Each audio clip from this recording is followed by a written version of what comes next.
Awakening with Brahma Kumaris. Namaskar and welcome to Awakening with Brahma Kumaris. You're watching Healer Within. Welcome, sister. Om Shanti. Om Shanti. It was wonderful watching the movie God. And also, I wanted to know about meditation, and you said last time that's very easy to remember your child. Here in Raj Yoga meditation, you just have to remember your father, the Supreme Father. But remember means what? There is no meditation, and how does one talk to him? And also, I found that it was again becoming only one way. Last time you said we need two people. Absolutely.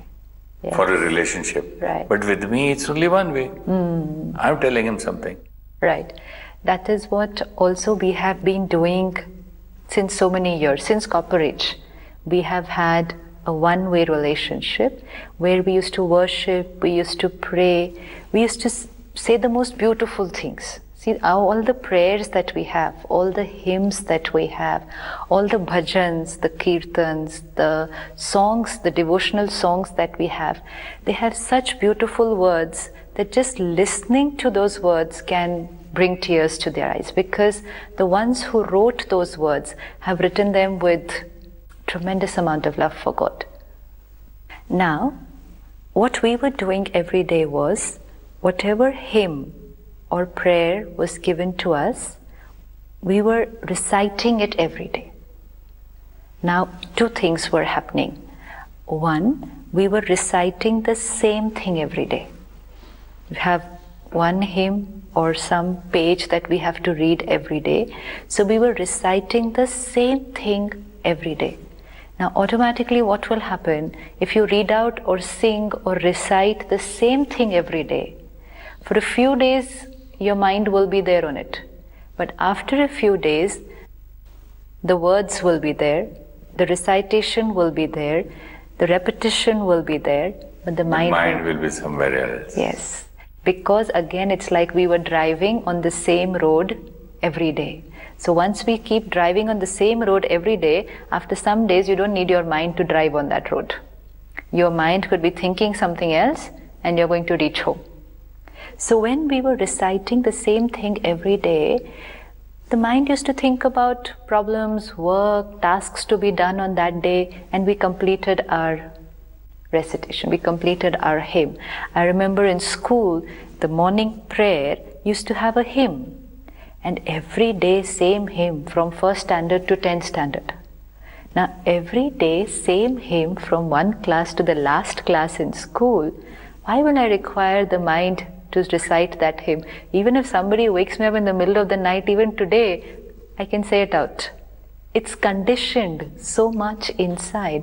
So I remember while saying that prayer in the morning, the mind used to be with, okay, is that homework completed? Now this test is there after that. What will come in that test? I haven't studied well. Prayer time is over. It's over. The half an hour prayer period is over. And I used that half an hour to think about the other things during the day.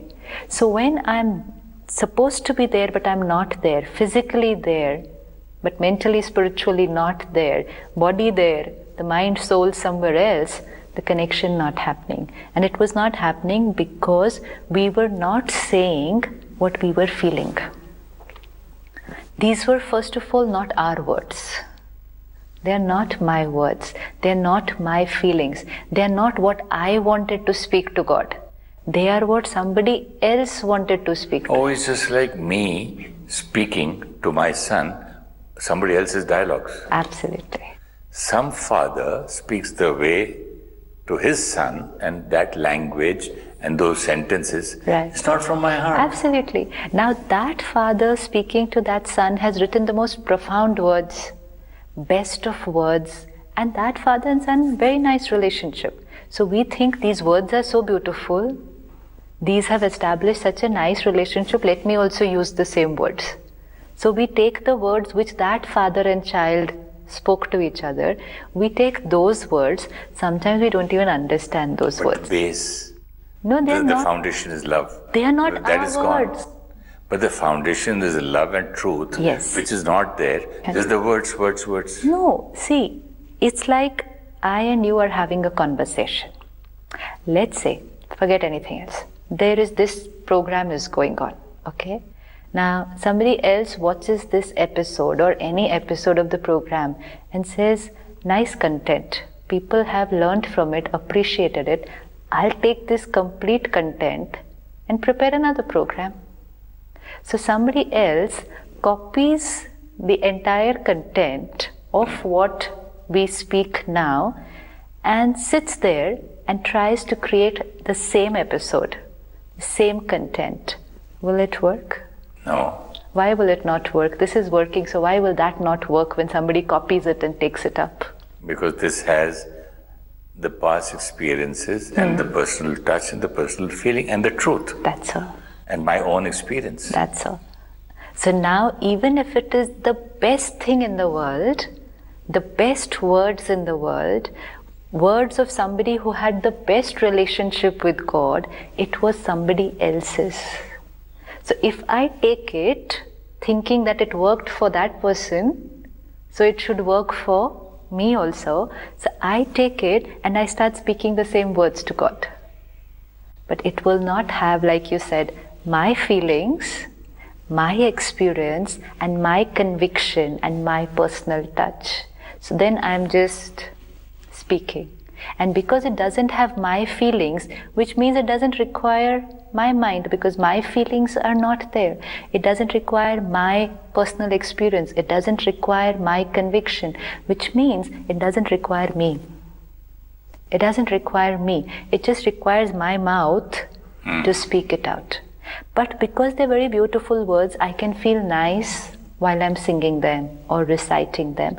But then again, same ones every day, will lose it. Now I'll be able to speak it out, say it out without even feeling that niceness which I was feeling initially. So, like any other relationship, this... But there are some words which have their own strength, and there are affirmations. Every word has a power. What about that? That is different, no? No. This is perfect. That those mantras, those hymns, the prayers, they're very high energy, positive words, and they should create that result. Like if it's an affirmation. Suppose any affirmation. Suppose I say, this work will be done perfectly. You are a wonderful person. Affirmation. No, we say this is an affirmation. This is a powerful, positive sentence. But if I speak that sentence without feeling it, will then that be called an affirmation? When will it work? When my mind is also with that thought. Whatever prayer or hymn I am singing, and first of all, why were we singing those? We were not just singing those for the sake of singing. We had to make those a part of our life. So which means while singing those prayers, let's say a simple prayer would have love everybody and forgive everyone. Simple, Shama kare, forgive everyone and love everybody. Somebody said love your enemy also. These were the messages in our prayers, in our hymns. Now, if I am singing it every day, so what is the meaning of singing it every day? I sing it every day if now I sing it with feeling, with conviction, not singing just because I have to sing it or because it sounds nice while I'm singing it. But then it will come with conviction if I also start using it, that after I get up from 10 minutes of my prayer, I have to also live that. If my life and my prayer do not go in harmony, then I do not believe in this line, forgive everybody. And then it will only remain as words, and my mind will be thinking something else. My mouth would be saying, forgive everybody, love everybody. It will not work. And that is when our prayers didn't become a part of our practical life. So it will come out into practicality if while doing it, our mind is completely on it. It's like a student goes to school, is sitting in the class. Teacher is there. Teacher is teaching everything. The teacher is excellent. The book is excellent. The teacher's teaching it very well. The student is sitting there, listening. But the mind is not there. The mind is probably thinking of what I have to do in the recess. I'm going to play. After this lecture is the football match. I have to go there. Last time I didn't win. Today I have to win. 30 minutes lecture is over. And the student did not take in, absorb anything. But he sat there and listened to everything. Similarly, the teacher also, because is used to saying that subject every day, suppose the teacher has a problem on her or his mind, they can stand in the class, speak out the whole lecture, which they have to read out to the class or explain to the class, mind could be somewhere else. And then the connect, the knowledge exchange, the transmitting and the taking in will not be there. Suppose you're sitting here. Just like, just like me thinking of my next question. Yeah, not only thinking of my next question, even that is okay, thinking of my next question. What about thinking of something totally different? Yeah, even then I won't be listening. I won't be with you. Yes. Don't they say, are you with me? Absolutely. Are you getting me? Absolutely. Do you follow me? They go on saying, are you with me? Where are you? Because you can feel it, no then. Yeah. The person is sitting there, smiling and doing and sitting like this and nodding and saying, yes, yes, I understand. And yet the other person can feel, really are they understanding? Because you can sense that. Why? The mind is not there. So today, because the soul is weak, concentration of the mind has anyways become a little challenging. Even a school student, you ask them any problem, there's a concentration. Can't concentrate. Everybody seems to have this one common problem, can't concentrate. Which means I sit to think about one particular thing, but my mind goes on to thinking of something else. So this mind, when it is so weak that it cannot concentrate, now to this weak mind, give a paragraph or a poem or a hymn which is written by somebody else, has very deep, profound words. Sometimes we don't even know the meaning of the word. We just learn it up. It's by rote. You give the mind that. So if it cannot understand it, the concentration anyways breaks. Then above that, you give the mind to read the same thing every day. Where will the mind go? It obviously, then I say, I sat for my prayers, but I was thinking of this problem. 15 minutes over, prayer is over. Then that prayer did not sink in, and which didn't go in is not going to come out in my practical life. So meditation means a two-way relationship with God, in which it's like two people talking. Two people talking. And two people will not talk what has been written by somebody else, but two people will talk what they feel like talking to each other. What they want to do. When two people talk, when I go and speak to my son or my wife or my daughter or to anybody, I don't prepare that I'm going to speak to them. You don't even prepare what you're going to speak here. Yeah, here also I don't prepare because... So if we don't prepare, if we don't have a script, now what if you had to have a script here? Then I look at the script and ask you this, okay, over, and I'm more concentrating more on these words. Okay, I had 10 questions. She asked me this first, this is over, tick, tick, tick, wait. And more important, that's why I have experienced this when doing TV programs with different people for other channels. So sometimes the person who's going to be with you on the program, they have a prepared script. And very often I tell them, put it aside, let's sit and just have a conversation, just ask whatever comes to you.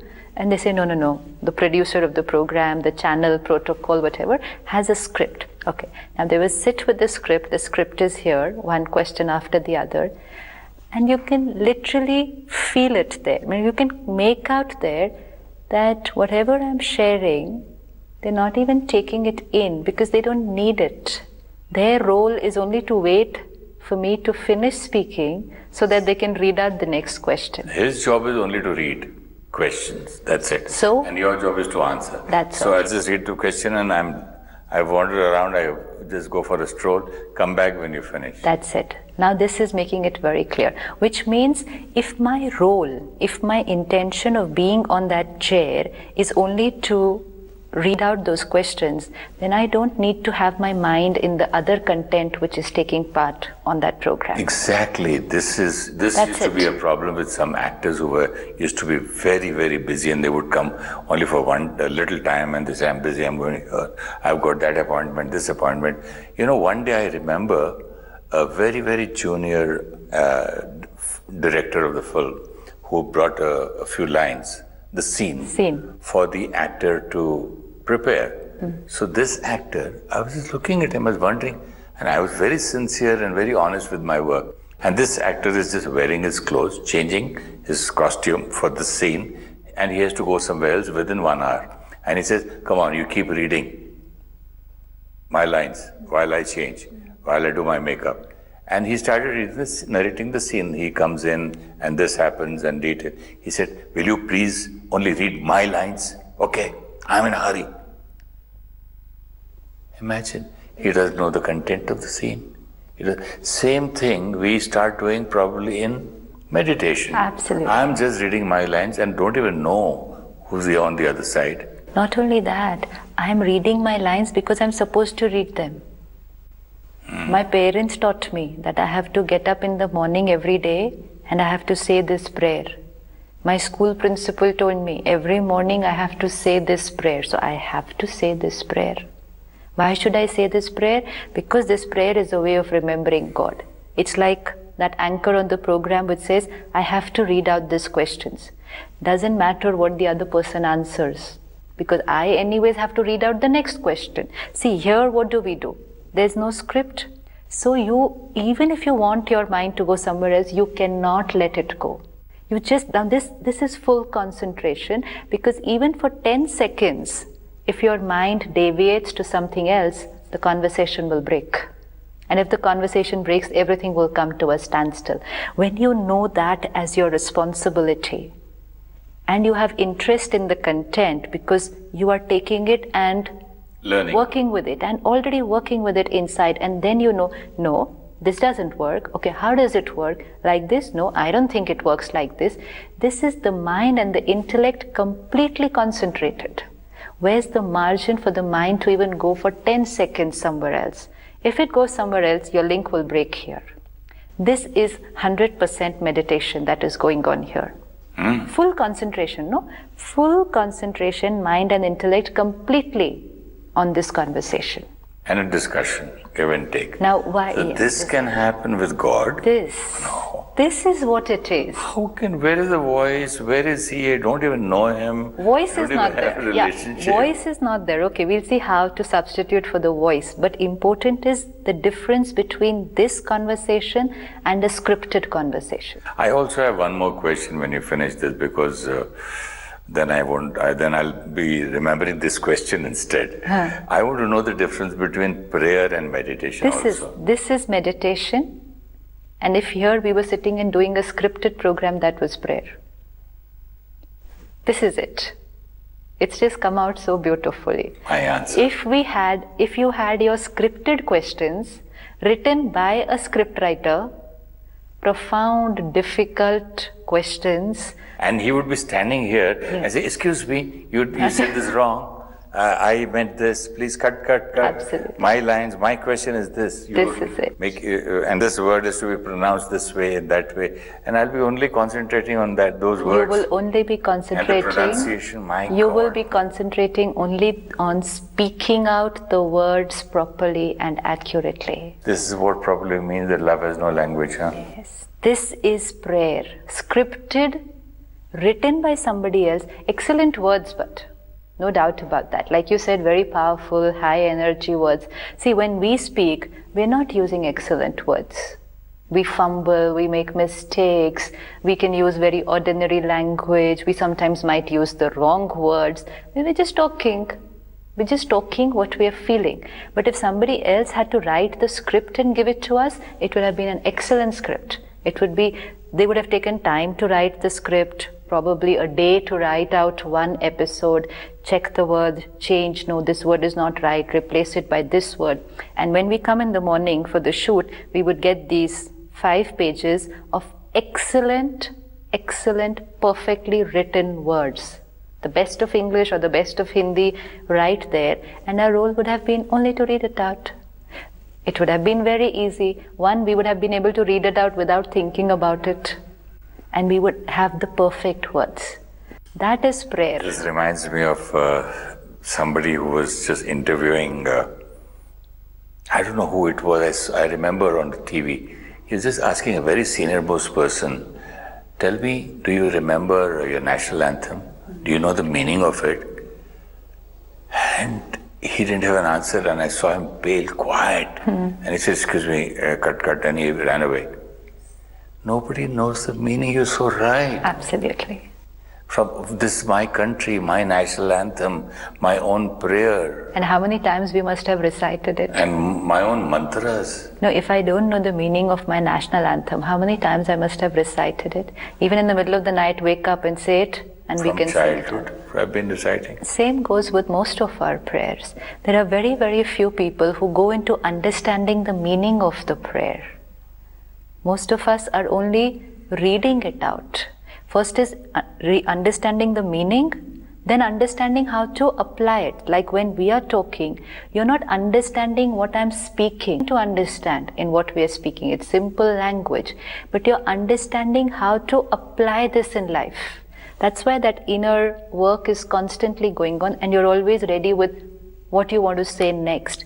Why you don't need a script? Because you're taking, and then internally you're already seeing how this will work, and you say, no, but what if let's say we're taking a simple thing like we can work without anger. Now you immediately are taking it inside and seeing how you will apply it in your life, and you're saying, no, but if I don't use anger, my people will not listen. So immediately you have a next question. And then I say, okay, but no, but if you talk with love, then you immediately have the next question which says, people will take me for granted. Now this becomes a conversation where the mind and the intellect is completely focused because it's working with that knowledge. It's not reading out the knowledge. It's taking it in, understanding it, working with it, and most important, it's speaking its own thoughts and feelings. This is meditation. Complete 100%. Now half an hour will pass and your mind will not go to home or family or anywhere. After you finish this half an hour, then you can start thinking about something else automatically. So from where has this kind of concentration come? And it's not only this, anything in which we are 100% involved, which we are working with internally, the mind will not go anywhere else. This is difference between prayer and meditation. I got my answer, prayer and meditation, but what about the Raj Yoga meditation, sitting, timing, listening to some music or some DVDs, CDs, and then traveling from earth to my home. Right. I need to know a little bit about that also. Now most important is to understand that meditation is my two-way communication with God. It's going to be a relationship with Him. Let's keep aside for some time everything else that we had heard about what we are supposed to speak to Him, because we were told earlier what we have to speak to Him. Now I'm going to start speaking to Him what I feel like talking about, whatever I feel like saying. So one, it's going to be a personal communication. It is not going to be about accuracy of words. They don't even have to be high energy words. They just have to be my words, because they're going to come from my thoughts and feelings. Now, like you said, God doesn't have a body. So no body, no voice. So how is He going to listen to me without a body, and how is He going to talk to me without a body? Have you ever experienced that you think about somebody, you create a thought, and there the person also calls you up? Or that you're writing to somebody and that person also writes to you from there. You've still not spoken a word. BBMs, SMSs, anything. So many crosses Phone at the same calls time. also. Phone calls also. You're just about to make a call to someone. And he calls. And that person calls. Or you have something on your mind and the other person first starts So many times I think of having some kind of a breakfast, and my wife makes exactly that. Yes. And this doesn't happen. I thought it's just coincidence, but it happened too many times. How many times coincidence? How many times coincidence? So this is called transfer of thoughts, where, because the two energies of communication, one is thought energy, the other communication is through sound energy, word energy. Thought energy travels much, much, much faster than words. So when we create a thought about calling up somebody, or like you said, wanting to eat something particular, that thought has already been created, and that thought has reached the other person before I speak about it, and the other person will get that message, not even aware that you have said it or you are wanting it. It's just that that thought will go and touch that other person, and they'll start doing it accordingly. So this is called a telepathic connection. Now, telepathic connection means thought from one soul reaches another soul, and communication has happened at the level of thoughts. One soul creates the thought, other person catches it, then the other person creates a thought and it reaches here. If a soul and a soul can have a telepathic connection, same with soul and supreme soul, because that is also a soul. So if I can have a telepathic connection with so many people, why can I not have a telepathic connection with him? Where I will create a thought, it will reach there, and then whatever thought he creates for me is going to reach me, and that relationship has begun.